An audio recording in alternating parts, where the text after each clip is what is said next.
சட்டியை காய வச்சு 5 ஸ்பூன் எண்ணெய் விட்டுருக்கேன். கடுகு பொரிஞ்சது 1 ஸ்பூன் அரைச்சி வச்ச பெருஞ்சீரகத்தை போட்டுப்போம்.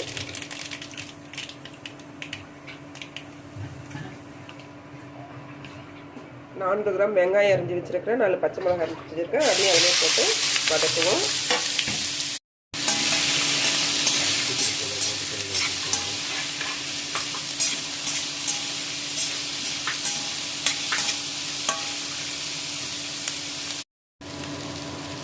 வெங்காயம் பாதி வதங்கிடுச்சு. இந்த ஸ்டேஜில் 1/4 கிலோ தக்காளி கறிக்கி வச்சுருக்கிறேன். அதையும் அதோட சேர்த்துடலாம்.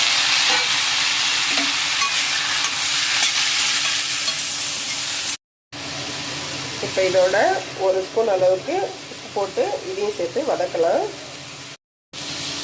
தக்காளி நல்லா வதங்கிடுச்சு. இந்த ஸ்டேஜில் 1 ஸ்பூன் கார மிளகாத்தூள், 1/2 ஸ்பூன் மஞ்சள் தூள், 1/4 ஸ்பூன் பெருங்காயப்பொடி இதோட சேர்த்துடலாம். 1/2 ஸ்பூன் குழம்பு மிளகாத்தூள், தண்ணி ஒரு சின்ன டம்ளர் அளவுக்கு தண்ணி, 150 ml இருக்கலாம் இந்த அளவுக்கு தண்ணி. இப்போ நம்ம அலசி வச்சுருக்கிற இறாவை இதோட சேர்த்துடலாம். இறாவில் தான் தண்ணி விடும்.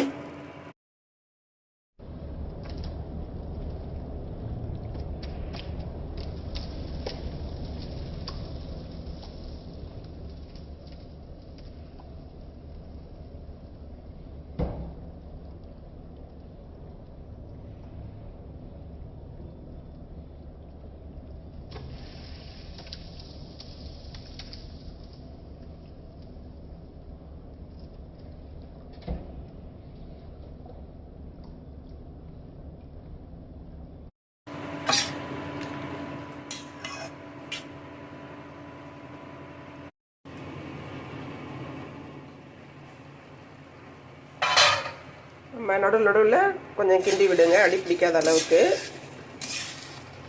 ஏன்னா திக்காக வைக்கிறதால இது அடி பிடிச்சிடும். அடி பிடிக்காத அளவுக்கு செஞ்சு முடிக்கிற வரைக்கும் ஒரு 3 தரமாவது கிண்டி விடுங்க. இப்போ எறா தொக்கு நல்லா திக்கான பதத்தில் ரெடி ஆகிடுச்சு. நம்ம ஃபைனலாக மல்லி இலை இதில் தூவி விட்டு இறக்கிடலாம். இன்றைக்கி என்னுடைய சமையல் எறா தொக்கு, மீன் குழம்பு. என்னுடைய சமையல் பிடிச்சிருந்ததுன்னா லைக் பண்ணுங்கள், சப்ஸ்கிரைப் பண்ணுங்கள். சேனல் பார்த்ததுக்கு ரொம்ப ரொம்ப நன்றி.